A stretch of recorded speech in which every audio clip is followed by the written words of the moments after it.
Please do not change channel.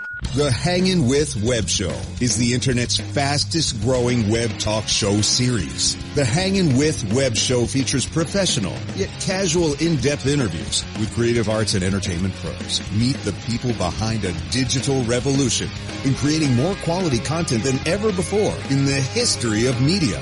The Hangin' With Web Show, hosted by award-winning author and journalist G.W. Pomichter. Hello, World Wide Web. Welcome back to the Hangin' With Web Show Radio Hour. I'm G.W. Pomichter. And I'm Sagea. And I'm Deanna Marie. And we are joined in the studio with the Orlando Wizard himself, Robert Lupo. Welcome to the show, Robert. Thank you, as always. Yes. My first live joining of the show. That's right, live, in person. In the studio. In the studio, even. And tonight's going to be a good show. We are excited. We're going to break down the best and worst weapons in sci-fi fantasy. Pew pew. She couldn't help herself. Pew pew. Pew pew. Pew poo. Yeah. There you go. And so we're gonna talk about weapons and the best, worst, and most fun weapons in sci-fi and pop culture, dating way back, because you know we've had fun weapons ever since they've been writing comics and comic strips, because you know you could just do anything, and the ray gun is what, like 100 and almost like over 100 years old. It's just a little bit older than the George gun. So. The George gun, right? Ooh, because you have the ray gun and then the George gun. The Larry Larry gun yes. never took off. The Larry gun never took off. No, that was a trend. No, 1934. 1934. Because that's Buck Rogers. Right. Oh, look at that! She's got like notes, and she's like prepared. And Buck Rogers' gun is just so awesome. That is cool. Beady beady beady beady beady. Yeah, I remember when I had my first beer. Yeah. So, wow. So, anyway, again, as we said earlier, Robert Lupo is joining us in the studio. So, we don't have to deal with Skype lag and those kinds of things. We just, when him and I pause real long, it's because we actually don't know something. Oh, I can't use the leg excuse. Can't use the whole leg. I'm on I'm Skype. sorry, I had leg. Oh, I didn't get that last question. Send it over again. Yeah, no. This is all live in person. So, wow, weapons in sci-fi fantasy was such a broad topic. But we started thinking about it, thinking, first of all, I love that in science fiction and fantasy, it's retro is always cool. So if you think about it, it's the year 4,821, and somebody's going to wield a sword, because but it's a badass sword. That's true. It probably will be too, and it'd be some kind of electrified or. Okay, so Robert, you're a sci-fi fantasy fan. You've seen a lot of movies, but a lot of books. Fanatic. Yeah, continue. Yeah. Do you have a favorite, fantasy weapon out there? I was just thinking, I forgot the name of the movie, but it was the Slayer sword, where it would shoot out one of it. It had like 3 blades, and it would shoot the blades out. Ooh. on the ones on the sides, and So I mean, I always thought that was just a really, really cool thing. And then my dad had showed me his German switchblade that shot the blades out, and I was like, oh, I thought that was unique, and this is much cooler. See, yeah. I think one of my favorite sci-fi weapons is from a really, unless you're a diehard fanatic like Lupo or myself or the girls here, it's from a little-known sort of niche fantasy film years back, based on a book years back, called Krull. Yes. I love the spinny wheel knife thing. Yeah, the spinny. I was actually going to bring that up because, he would hold it in his hand and go click, and then all the blades would pop out. And I'm like, that's just a really nice upgraded shuriken. But then it would come back to him too. Yeah, it was like it was a boomerang shuriken. Yeah, and what was light? Remember is Mad Max, when the kid had the boomerang that he would throw, right, and they would slice people's fingers off, yeah. then come back to him, and he had that special glove where you could catch it, and then the other guy didn't have that special glove, and it didn't work out. It didn't quite work out so well. Yeah, for him. But yeah, I always loved that weapon. I just thought that was very creative. And then, of course, it was a creative use of both the weapon and stylizing the weapon and using that mystical, the magical elements within the film, because that's what he used to control it while it was flying around doing its thing. And I thought, well, that's just a cool idea. One of my actual favorite weapons, and it's from a very obscure film, Dark Star. Do you remember Dark Star? I do. And it was the planet-busting nuke. Yes. That was intelligent. So, I mean, the nuke was, the restraining bolts didn't go off, and you have this thing that blows up planets, and they had to go out there and talk about phenomenology and reason with the bomb not to explode and destroy the ship, And I was like, that's kind of cool. That's almost a sentient weapon. Yeah, yes. yeah. I mean, it's like, it's like, well, how do you know we exist? And it's like, well, I think, therefore I am. Boom. Yeah, there you go. And I think, therefore I am, and therefore I'm not anymore. Wow. So yeah, there's some cool weapons from the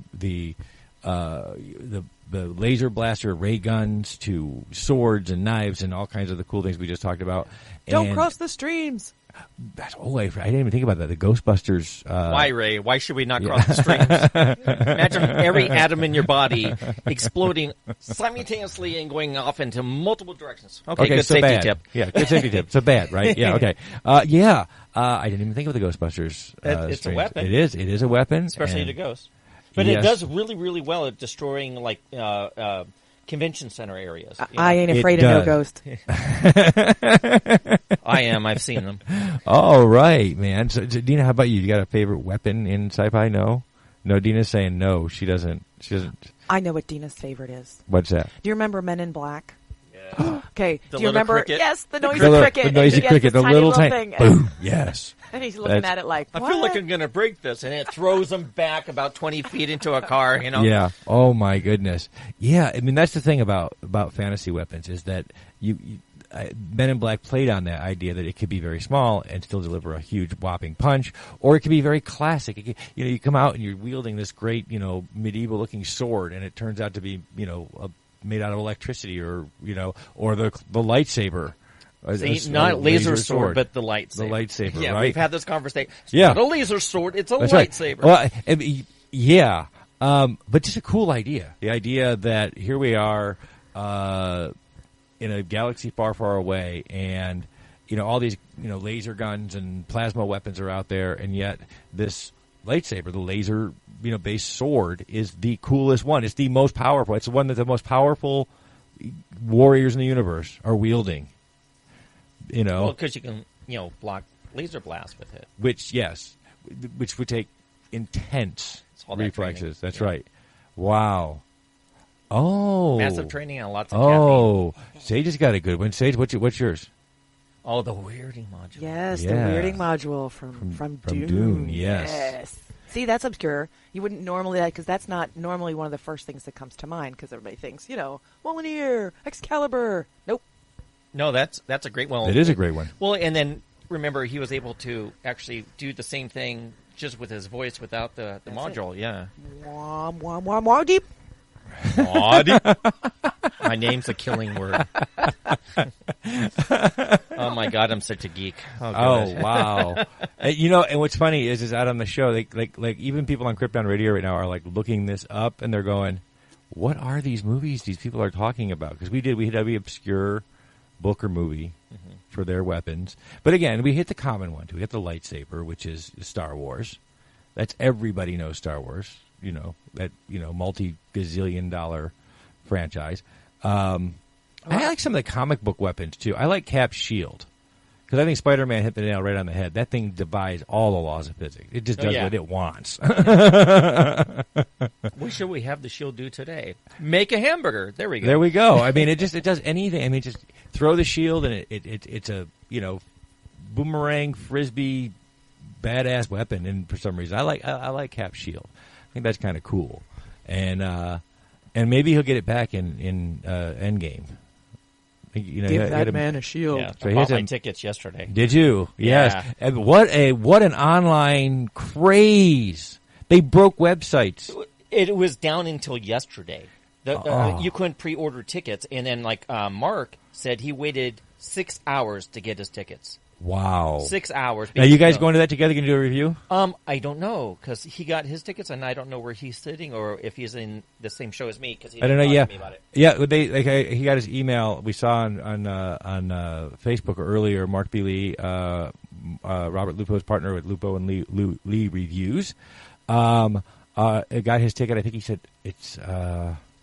I forgot the date now, but they gave him a date. Like, here's your date. Here's the first date you can get in. And he's like, okay, I'll do that. I'm seeing it on Thursday. On Thursday. Yeah. Wow. So if Mark doesn't join me, maybe I'll have him meet me up afterwards, and we'll do a the review together. Yeah. Okay, you know what? Speaking of Endgame and cool weapons, Yeah. and we don't think about it very often, but what about Hawkeye's arrows? Oh yeah, because they all do different things. Yeah. From So do you think that he goes out into like his barn and he's like, what kind of arrow will I make today? Because they're all they pretty do high different tech. things. Yeah. They're all pretty high tech, though. You know, I mean, he's got the exploding ones and the grapple, which is that one is again laws of physics out the window because it's a shoestring on an arrow and it's going to hold a 180-pound guy. Well, what about Thor's axe or his hammer? Yes. That's supposed to. No, I like cool. Defy the laws but of those are magical weapons, which is cool, which is a category in and of itself. So I think that's what we'll do for He's the a god. yeah, exactly. Well, we have 3 segments of the show other than this intro, right?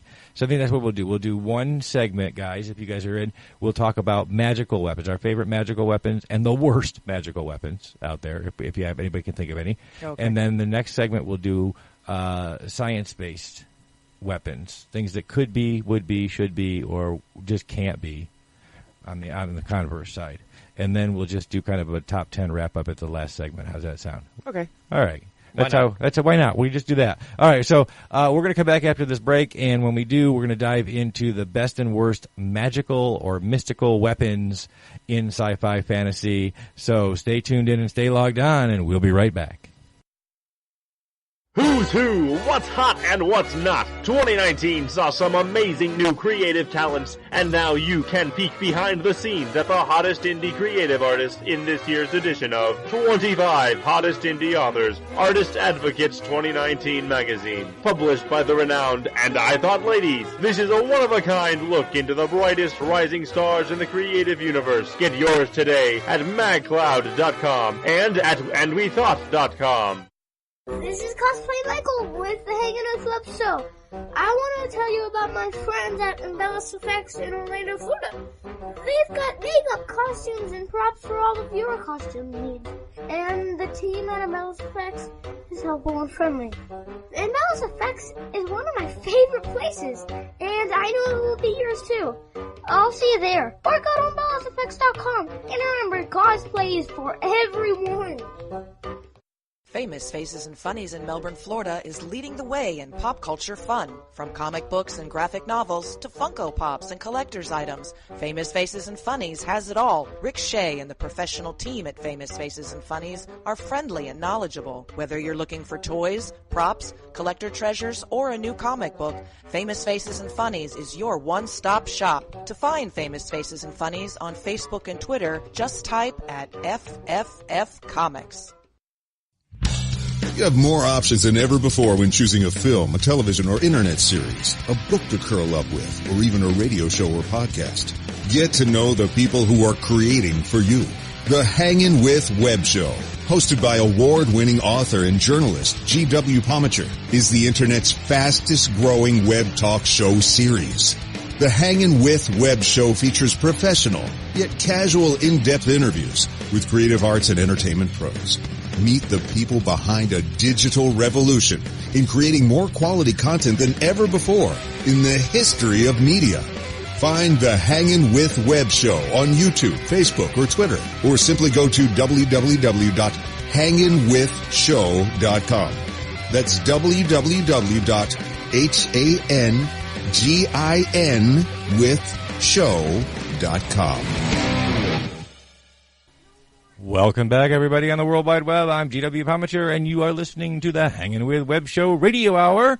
And in the studio with us, we've got Gia. Hello. And Deanna Marie. Hello. And Robert Lupo, the Orlando Wizard. Hello. So this will be a good one for you, the Orlando Wizard. This is mystical and magical weapons.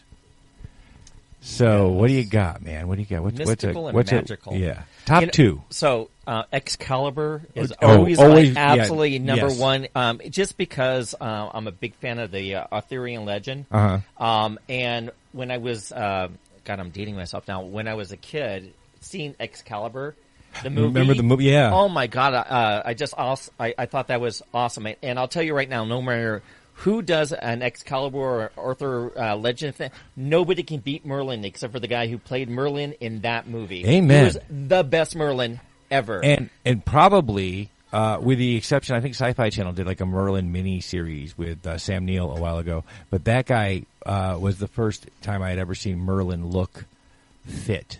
I mean, he was a badass. He was more than just, he wasn't, when we read the books or we would see things as kids, you kind of had the Merlin, almost the Dumbledore look. Yeah. But in the 1970s Excalibur movie, Merlin was a badass. I mean, he had the runic helmet was really cool. Yeah, he had the skull cap on. But the humor and how he interacted with people to me was brilliant. But I just thought that was, to me, such a great film and so well done.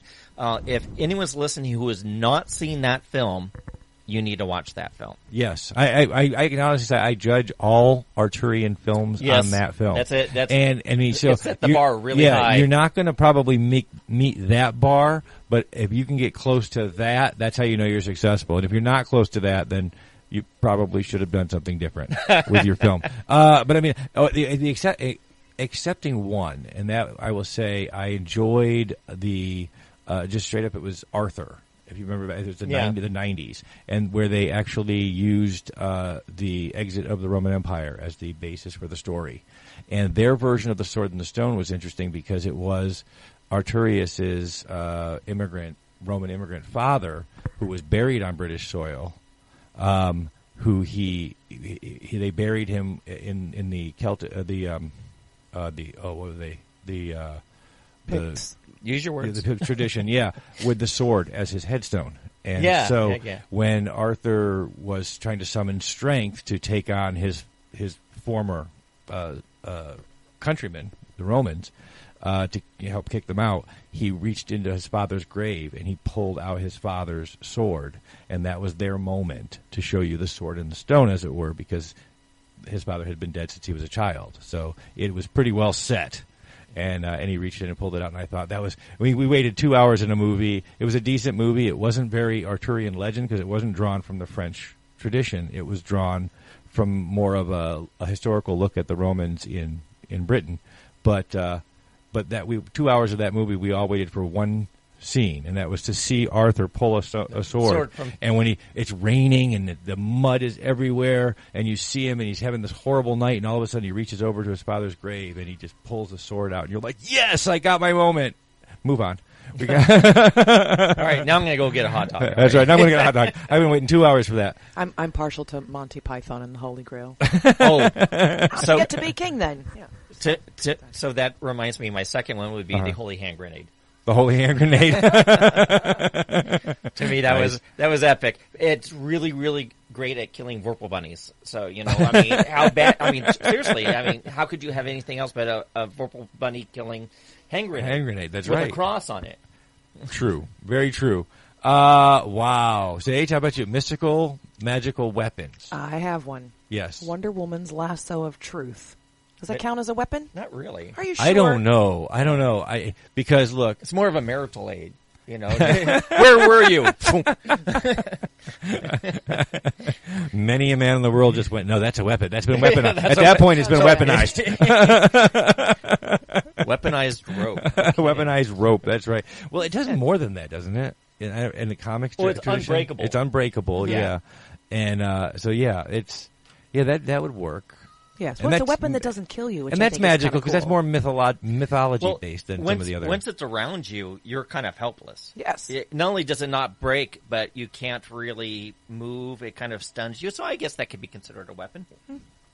Yeah, my favorite use so far in modern times of the Wonder Woman lasso was watching Jason Momoa sit on it in Justice League and just spill his soul to the rest of the team and not know why he was doing it. I just thought that was, like it or hate it or wherever you fall on the new Justice League films, that was just one of the funniest moments. Was Jason Momoa sitting, a big, tough, burly guy from Atlanta, sitting there, and he's going, I don't want to die. I like all of you, and I like being part of something bigger than myself. And all of a sudden he stands up, and there's the lasso, and he's just like, oh, I will kill you all. Too bad Batman didn't lean over and say, holy heartfelt confessions or something like that. Do you know another movie where they used something very similar? Oh, what's that? It was Guardians of the Galaxy version 2 with Mantis. Yeah. Yeah, very similar. It was like, you're in love with her. No, I'm not. Yeah. It was like, so Mantis was the golden lasso. She was. And it was great. I love that the scene where they're all sitting there and they're kind of discovering Mantis's power. And Drax just starts laughing. She told your darkest secrets. And do me next. It was just great. You know what? It does speak to how the proverbial... there was a great show on Netflix. We recommended it to you before called Sense8. Oh, yeah. And the crux of that show was that these were another offshoot of hominid on Earth, and they were all connected in these pods, in these, what were they called, the groups? Clusters. The clusters. And later on in the series, as the series evolves, you find out that these were the first iteration of humanity. They're not more evolved than us. They were the first iteration of us, and that we are the evolutionary offshoot. And the reason for this is because that particular connection that they had to each other was seen as a natural weakness, not a strength. Their unity, because it made it impossible to lie. You couldn't be deceptive. Right. And so because of that, we developed the survival mechanism of the proverbial little white lie. And we all do it once in a while here and there. Try as we may to be as virtuous as we can, we're all guilty of it at one time or another. And so it was an interesting concept to me to think of having, what if humanity had evolved and we were all connected and we couldn't lie to each other? Would that be a survival benefit or a survival weakness? And I liked them taking the tack that it could be considered a weakness because... we are competitive. We compete for resources and things like that. And if we can't be deceptive, then we're at a disadvantage to anybody that can be. And I thought, wow, that's a dark way of looking at the world and an interesting take on evolution. So, again, mystical, magical powers for me. I'm going to go right over into that realm because I think when you look at superhero powers, things like the X-Men, Professor X, the ultimate power. Not only to see what's in your thoughts, but to project things into your thoughts. That's a power, really. Not it's a weapon, right? though. I mean, think about it. That power is inevitably weaponized. Wolverine's claws no would be more of a human being. weapon. Yeah, but they're not magical. That's a science. That's it's a metal. Yeah. I mean, is it magical to have a gift? I don't know. I mean, the X-Men is a good example of that because it's a genetic gift. It's a mutation. Mutation. So I mean, when I think mystical weapons, I'm thinking something that's, inherently not gifted, right? But that is made gifted. Okay, so I can see that. Yeah. Yeah, you got Excalibur already. I do. The weapon from Krull still sticks out of my head. Yeah. He could just move his hand around and that thing just... like it just slicing goes people. Yeah, slice them and dice them and and then if you remember the end of that film, and again, it's been like I was 12 years old when I saw it, and I loved it. Every grown-up I know hated it. It was largely panned by everybody, but at 12, it was cheesy and it was awesome. At 12, I was like, yeah, baby, I like that. Oh, I like that. Say it's at the Green Lantern ring. Yeah. Again, though, is that alien techno-based, or is that magic? I don't know. I think that's technology. No. Well, yeah, it's technology-based because they give the ring to everyone. Every lantern has a ring. Right. And they have the same tech built into them. They can do the same thing. So here's a piece of trivia for you. The Krull weapon. Yeah. Do you know on the set they used to call it the Cuisinart?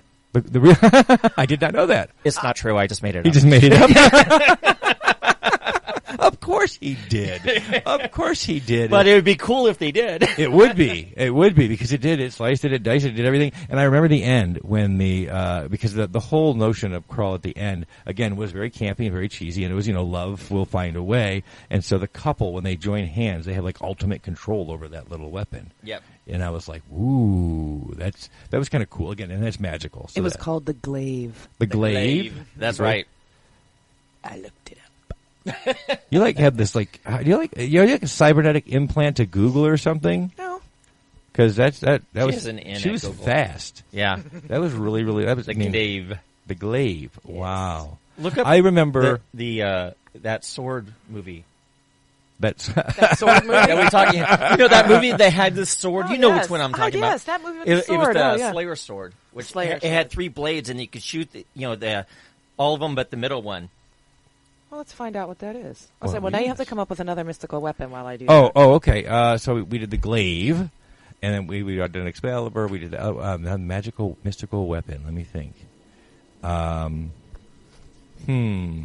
axe and the hammer. Deanna is right. The Thor's weapons. The hammer, obviously Mjolnir. It's not magical per se because it's a creation from a special metal and heated from a star. Okay, so that's technology, isn't it? Well, I would say yes, except for the idea of a race of this is okay. Towering dwarfs. Giant dwarfs harnessing the power of a star is I can see that. To forge weapons. I'm just wondering if that's a little mystical.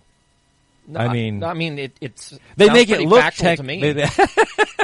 What's the problem here? Yeah, I mean giant dwarves that. Although I will say, I did happen to catch an episode of Ancient Aliens where they found a star that was twinkling wrong, and that was one hypothesis was that there was a structure built around the star, and that was an actual. So you're saying Trump built the wall? Around a star. Protecting us from aliens. There we go. Literally protecting us from aliens. Did you see the last episode of the launch or what is it, revisit of the X-Files this last season? No, I haven't. Yeah, they relaunched, obviously, 6 episodes per miniseries season. Okay, we have 1 minute. We have to take a break. Dina's making that face at us. So we will take a break. When we come back, we will finish up this conversation and we will move on to science-based or tech-based weapons. And that ought to be a lot of fun. So stay tuned in and stay logged on. I'm here with Robert Lupo, Sage Ia, Deanna Marie. I'm GW Pomichter, and we will be right back. Now on Amazon.com, iCoin from author Jeremy Mosby. It's an alternate reality, and the leader of the planet iCoin is none other than Benjamin Franklin. When corrupt officials threaten not only iCoin but the Earth as well, an unlikely chosen one must face dark foes to save the Earth and iCoin alike. Author Jeremy Mosby takes readers on a superhero's adventure through this compelling and imaginative alternate universe. Get iCoin on Amazon.com today. You know who I might be, but that's not important. What I've come here to tell you today, that is, if you are an independent creator, if you make movies, if you're an author, if you make music, you should enter the Indie Originals Live Talent Competition. Hundreds of categories and lots of prizes will be awarded, but the clock is ticking. Visit www.indieoriginalslive.com right now. www.indieoriginalslive.com. Joanne Fisher's The Spanish Doll. Secrets in Italy? Oh yes. Her beauty strikes him like a thunderbolt sent by the goddess Venus. When Fiore is given a peculiar gift, a Spanish doll, she is thrown into a whirlwind of entangled passion, money, secrets, and love. Get swept away today by Hangin' with Web Show featured author Joanne Fisher's The Spanish Doll. Available now on Amazon.com. How you doing, everybody? This is KG Bethlehem. I'm an author of a new book called Certain Moments of Time. It's a collection of short stories. These short stories range from post-apocalyptic, dystopian, anti-utopia, as well as genre fiction. You can find Certain Moments of Time on sale at Amazon.com, where you can purchase the ebook format as well as paperbook format. You can also purchase it at Lulu.com, paperbook format, and will be on sale soon at BarnesandNoble.com. From the imagination of author Kevin J. Kessler, the Rosinante dragons are no more. They have fallen into the obscurity of lore. Now warrior Valentine Beret and Seraphina, a magically gifted princess, are on a mission to save the world of Terra. Together they must face the Rosinante legacy and combat the greatest threat their world has ever known. In the end, who is stronger, the man or the dragon? Find out in Kevin J. Kessler's The Rosinante series on Amazon.com today. Welcome back, everybody, to the Hangin' With Web Show Radio Hour. I'm GW Pomichter. I am Sage Ia. And across the room, we have Deanna Marie. That's right. And we're here with the Orlando Wizard, Robert Lupo, in the studio. That's right. He's here in the house. Yay, I'm still here. That's right. That's right. And we've been talking about weapons in sci-fi, fantasy, pop culture since the top of the hour. Last segment, we talked about fantasy or magical weapons.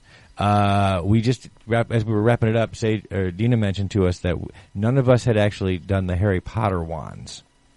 And you know, because they have utilitarian purpose, but they're also, you know, weapons. Dueling was one of the classes that they took. So, and of course you had the Elder Wand. Dumbledore, we talked about being the most powerful wand out there.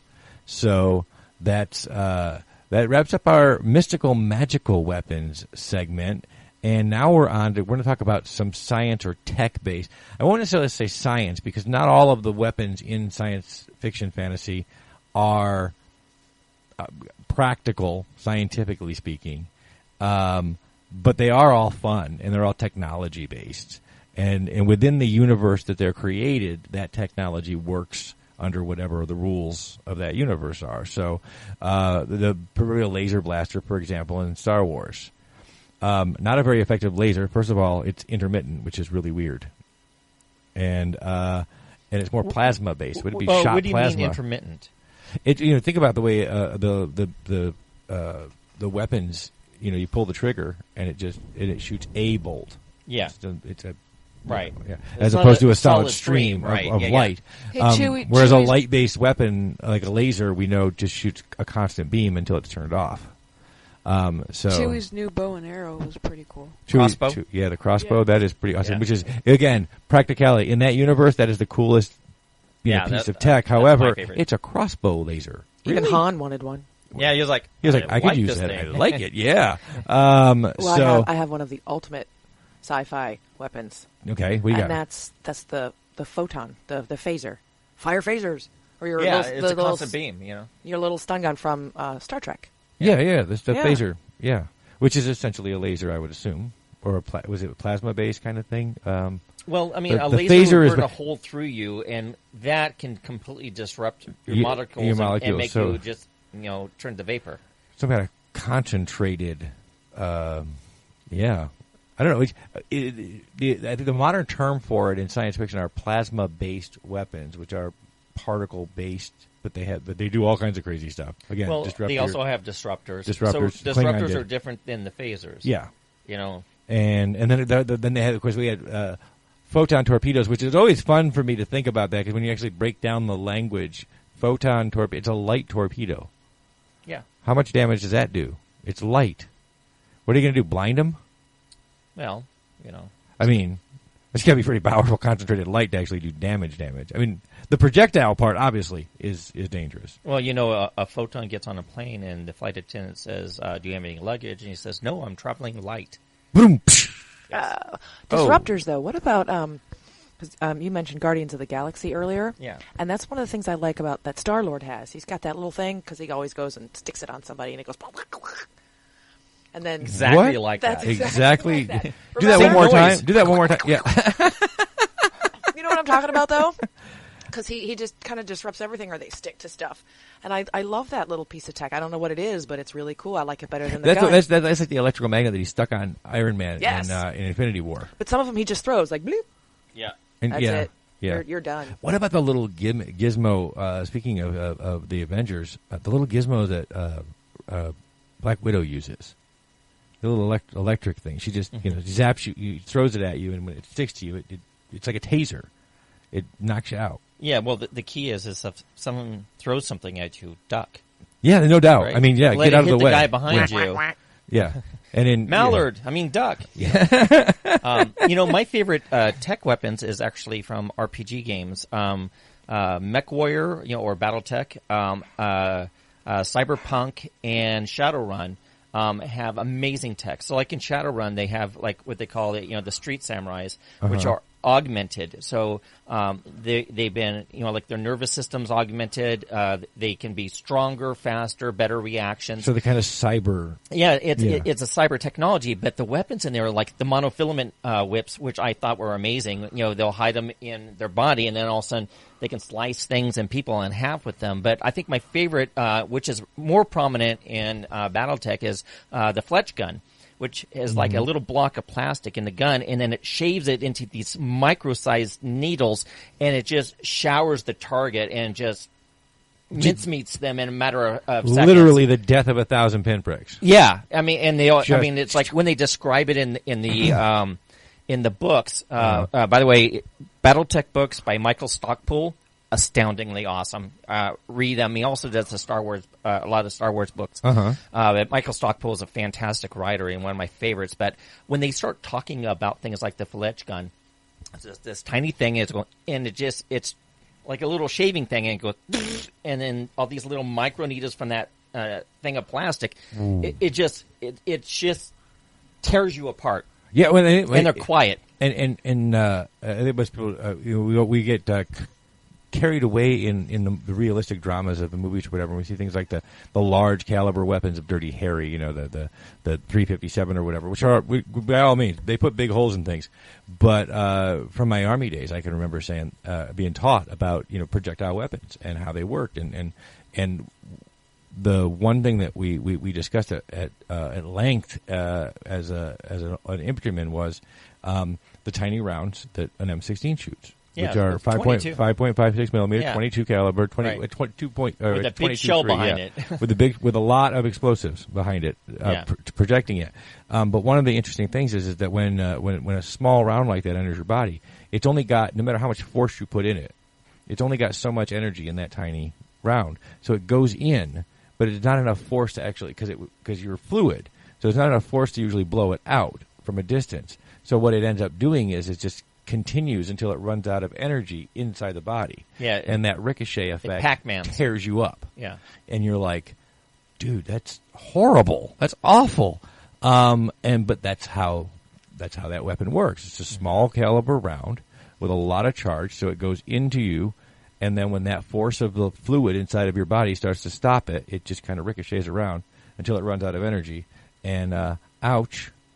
And so, a wound that should just sort of like, be the thing from the movies, where you, ouch, hit my shoulder, actually goes into your shoulder, but then, ends up somewhere in your chest cavity. And it's really done a lot of damage. So it's that kind of weapon there where it's taking these tiny shards at you. And because they pierce right through you. Well, imagine taking a very, very thin needle, right? Mm-hmm. But it's made out of plastic, so almost clear. And then imagine that it's firing maybe, 1,000 of those per second into you. That's what the Fletch gun is, and it's one of my favorite weapons that they use. And like I said, it's predominantly in BattleTech and the Mech Warrior series. But they also have it in like Cyberpunk, and they have it in things like Shadowrun. So if anyone who's a diehard gamer, the weapons in Shadowrun, I mean, you have hacking, you got the Street Samurais, but I mean, it's just the weapon, because they have like normal weapons that have been souped up and stuff like that. Yeah. You were like talking about Dirty Harry, which is, I have a 44 Magnum, the most powerful handgun, and blah, blah, blah. And I'm like, until someone invented the Casul, which is just one step down from a 50 caliber. Yeah, yeah. Which I have a Casul, and I haven't shot it yet. It's a 4.54 or a 4.45, I can't remember. But it's the same. It's the same size as a Colt 45 long, but it's longer. More charge. Yeah, and I've seen YouTube videos of people. It's a pistol with a big, huge barrel. It's like a hand cannon. Hunt wild boar with it, 800-pound wild boar, wow. and take it out with a Casul. It's Wow. It's a standing Well, and event, speaking, you were talking about the video games where you could find some of these really cool weapons, and you had mentioned the Mech Warrior games. The mechs. The mechs themselves. The right, mechs yeah. themselves. What, whether you're, over in the comic book world with Iron Man, or whether you're, the idea, Alien, Ripley, remember she was in the forklift. The idea of taking this shell and giving it anthropomorphic abilities by putting a person inside of it has been a fascinating staple in sci-fi weapons for a long time. Well, they're actually trying to make those in the military for loading weapons onto planes and other things. Mm-hmm. Because right now, the loading process for weapons onto planes is a long process. Mm-hmm. You have to arm them. But what they're talking about is, creating a walking forklift where you could lift up a missile, bring it up, and attach it. And it's interesting. It is, because it also speaks to the fact that despite how wonderfully and brilliantly creative human beings are, one of the most efficient lifting, pulling, and moving mechanisms ever devised is us. Yes. And so to be able to utilize that form and that functionality with the strength of mechanical pulleys and hydraulics and those things, is just an incredible combination. It's a deadly combination. And the mech was a great example of that early on in video gaming. Yeah. Because I remember seeing those early video games, and you get this in this big mech and just be your own tank. Just be this battle Not only buster. you a tank, but you're a tank that has mobility unlike a normal tank. Mm-hmm. And it's just, massive. You have scouts that go really, really fast, and then you have long range like the Archer. My favorite mech was the Atlas. I absolutely loved the Atlas.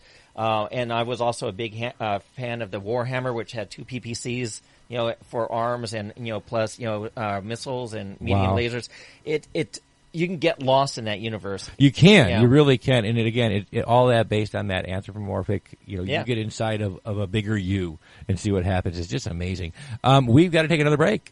She's giving us that look again, and we're just getting started here. We're just It's chatting more here. of a glare than a look. It is sort of a glare. She's got that quality. Stink eye. Yeah. We got the stink eye from Deanna. We're going to be right back. When we come back, we're going to kind of go down, we're going to pick our favorite, fantastical fantasy sci-fi weapons of all time. And we're going to look on the internet, and we're told that Sage has some great lists of some of the best and worst, weapons, dating back all the way to the 1930s. Yes. Yeah. So we're going to go over those when we get back. In the meantime, stay tuned in and stay logged on, because we'll be right back. The Rite of Wands. One boy, one rite. And a world of deadly secrets that could change the course of history forever. It's time for The Rite of Wands by Mackenzie Flohr. When a horrible fate reveals itself during the Rite of Wands ceremony, Mirda must find a way to change his destiny. Forbidden from revealing the future, he is granted a wand and magical powers in order to save himself and those he loves. But Mirda is not the only one with secrets. The Rite of Wands by Mackenzie Flohr, available on Amazon.com now. Now on Amazon.com. War Calls, Love Cries, a Civil War novel by Mark Berry. Isaac Wells is an innocent farm boy living in upstate New York. His dreams are shattered by a treacherous brother and the onset of a devastating civil war. War Calls and Love Cries is a fast-moving historical narrative. It is an emotional roller coaster ride and a riveting must-read book that you will think about and talk about for a long time to come. War Calls, Love Cries is the kind of book you will cherish for a lifetime. On Amazon.com today.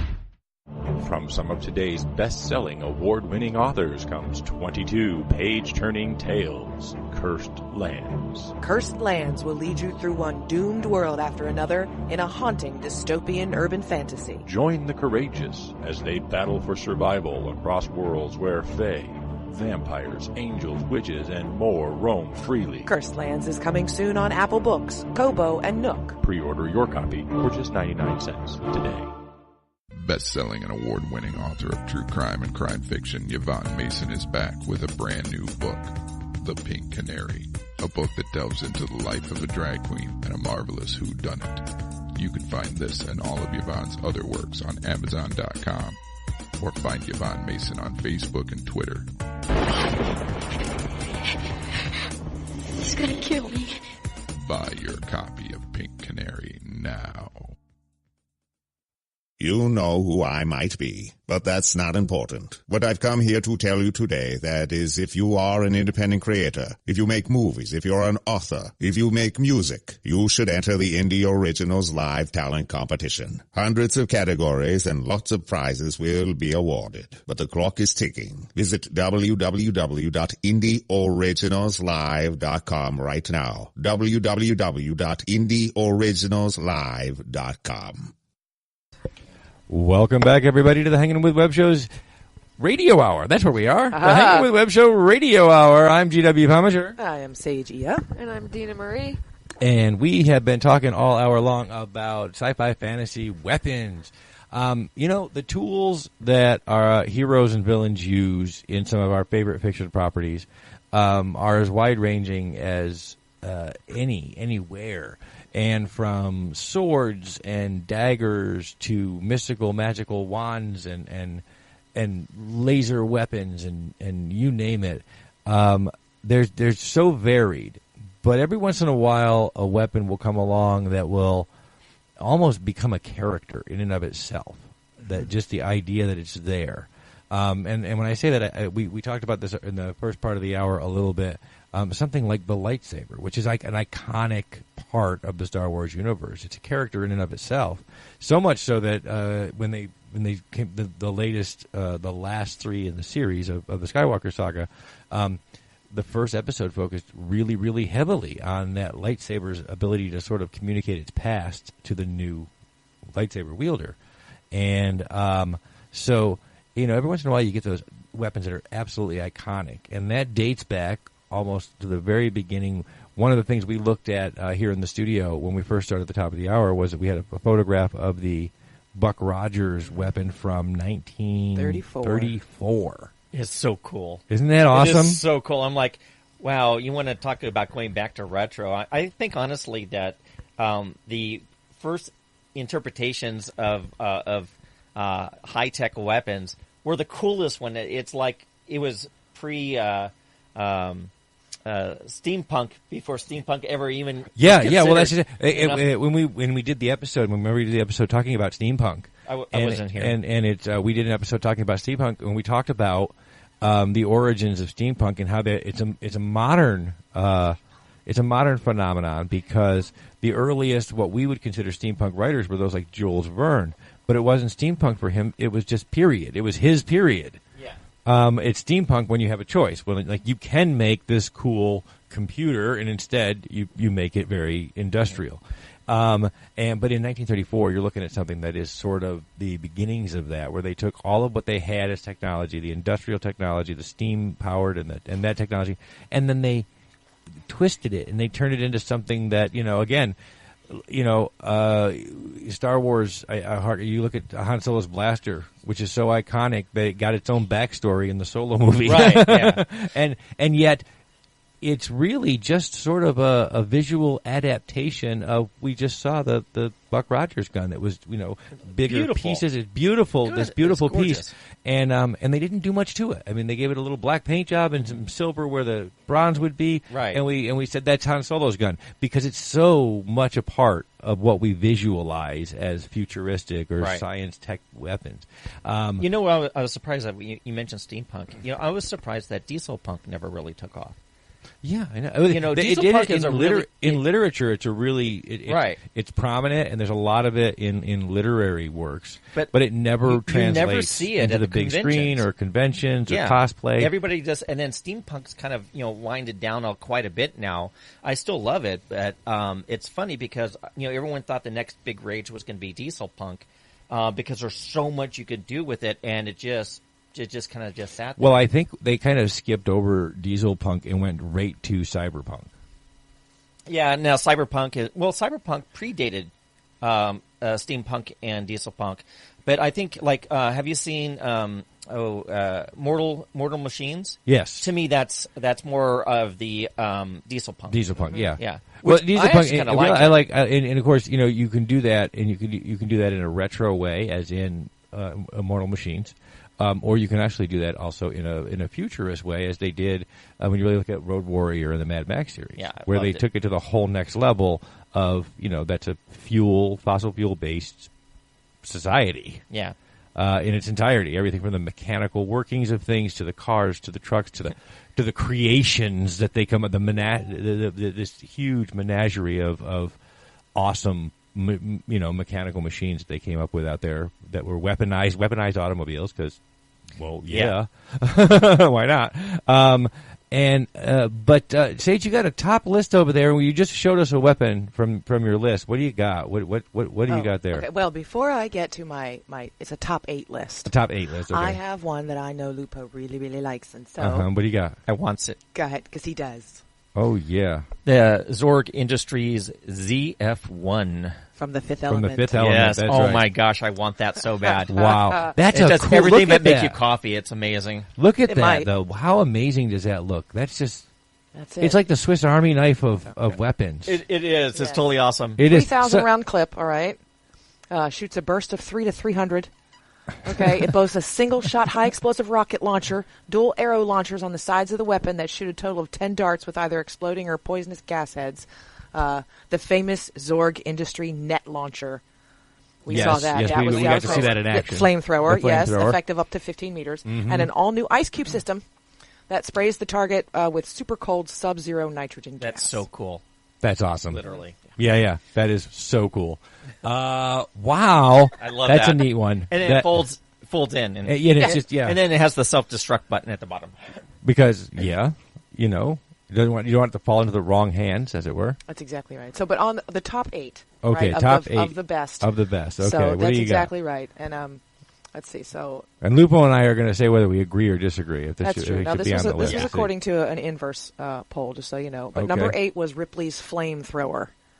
That's and the rifle boring. from Aliens. It's just a flamethrower. Okay. I mean, don't get me wrong. Ripley used it in a wonderfully aggressive. Ripley was actually the way. weapon. She was the weapon. She was the weapon. You could have given her like a Swiss Army slingshot. knife and a slingshot and sent her in, and it would have been alien guts everywhere. But the rifle itself was actually kind of cool. Now, if you take into consideration the flamethrower, the weapon that she sort of created out of all of her weapons, where she put the guns together and the flamethrower, and you take into consideration that what she made out of it, I suppose you could consider that a pretty badass weapon. That's true. Because it was just duct tape around which is, a soldier's best friend. So all right, so let's see. Number 7, of course, is the Buck Rogers pistol, which we have all talked about. The coolest thing ever. Yeah, number 6 is the identity disc from Tron. I don't consider that really a weapon because it only kills digital things. That's true. That's not really a weapon. No, it's a frisbee really. with like your data knowledge on it. Yeah. And really, if you were gonna classify something inside the Tron universe as a weapon, you would have to use one of the Tron weapons, the power bikes, tanks, or the power tanks, bikes, or even the discs that they were, ding ding ding ding. With the kind of were, Well, that's what she's talking about is that disc. But I really don't consider that much of a weapon. It's more of a. It's like putting spikes on a football. Don't get hit. Yeah, it's a frisbee that is more. Number 5 is the sonic screwdriver from Doctor Who. Once again, not really a weapon. Utilitarian. It's a tool. It's a tool for and opening it doors and it everything. started as a screwdriver. It literally did that. And a screw, and then it went. And it's become It's become the Swiss Army knife of Doctor Who. But at the same time, you don't see him. Have we ever seen him use it as a weapon? Never. No. Never. I mean, it's like, I could be wrong, but I'm a Doctor Who fanatic, and I've never even considered that a weapon. I've seen him fix things with it. I've seen him open doors, but I've never doors. seen him use it that I can recall as a weapon. Did they ask my mom on this poll? Is that how this happened? She did call in. Yeah. Oh, I don't know. Let's see. Number 4 was the proton pack from Ghostbusters. Okay. We're there. We agree. Gotcha It not only does it do damage to the ballrooms and ghosts, but it'll take out a rooftop. Yes. So yeah, we're good with that. Okay. Okay, we're down to our last 2 minutes here. So what do you got? All right, we have Deckard's LAPD 2019 blaster from Blade Runner, which is very cool. Yes. Okay, so that one counts. We have the phasers from Star Trek. Okay. And the number 1 on the list, of course, is the lightsaber. Number 1 is the lightsaber because the lightsaber had a personality by the time you were done. It was so emblematic of the Jedi. Yeah. That the crystals were intelligent, and that's the Kyber crystals. Yeah. So I mean, if you didn't get the right, if that crystal didn't work with you, then you got Kylo Ren's lightsaber. It's like a wand in Harry Potter. Mm-hmm. It picks you. So I guess, yeah, because they actually do explain in the book for episode 7 that the reason that Kylo Ren's lightsaber looks the way it does is because it's corrupted and it doesn't work properly. The red lightsabers, used against with the dark side, these are all corrupted crystals, which is why they look fiery and they don't look smooth and they're red. Mm-hmm. And of course, the lack of knowledge on how to build a proper lightsaber using the Force is lost on Kylo. So instead, he ends up with the exhaust ports and things because it's that bad. His lightsaber is literally broken that badly that it has to have those exhaust ports. So, all right, well, we're getting down to the last few minutes because Dean's getting all busy. She's got the answer there. I We got to go. I have a question before we all are done. One final question. And that is because you mentioned it before, our ultimate or favorite. So we have to go around down the ultimate or favorite weapon. I have 3. No, you only get to have one. No, I can't. I can't pick. You get to have one. Pick. It's not fair. fair. You have to pick. Life's not fair. Get over it. That's right. Pick. So since you already have a list over there, pick one and give it to us. How about Vera from Firefly? She's a character in and of herself, is she not? She's a gun, but it's a weapon. Standard, high caliber projectile weapon. Other than that, or it was the uranium Pu-36 space modulator. I can't do the voice, or I would. All right, that's uranium good. Pu-36 space modulator. All right, Lupo, what do you got? You go, and then I'll. Okay, favorite weapon. I grew up. The Han Solo blaster was just so iconic, the way it looked, and it harkened back to a combination of Buck Rogers and the German Luger. It sort of had the cut of it, and that was always one of my favorites. Not for its functionality; it's just basically a laser blaster. But I love the cut of it. I've always loved that weapon. I think it's cool. So I'm going to pick something that we've never seen. Okay, but they've mentioned it, and that's the black lightsaber. Yeah, they did. They have mentioned it. They've mentioned it, and there's a history behind it, but no one's ever seen it yet. And it's supposed to be the ultimate in lightsabers. Yeah, so, that could be cool. I just wanted to be different. All right, guys, we have to wrap it up. As we do, I want to thank our partners and our friends, our good friends at Famous Faces and Funnies, Space Coast Comics, our good friends over at Indie Originals and IndieCon coming up here in June. Is that right? Coming up in June. That's our friends Celestial Healings. We have J. Bauer Art. Mm-hmm. And we have the Foxwood Wine Company. That's right. And our good friend Yvonne Mason over at Off the Chain Radio. These are the people who share these radio broadcasts as well as our daily interview episodes and all of our other content all over the World Wide Web. We hope you will do the same. Thank you so much for being with us tonight. Thank you to Robert Lupo for coming all the way over and hanging out with us in the studio and laughing a bit. Thanks for having me again. And thank you to you guys for listening out there on Krypton Radio, Spreaker, iTunes, wherever else you're listening to this on iHeartRadio, radio.com. Thank you so much. We will see you next week. In the meantime, stay tuned in, stay logged on, and see who we're hanging with next. Dick Dix is in the house, y'all.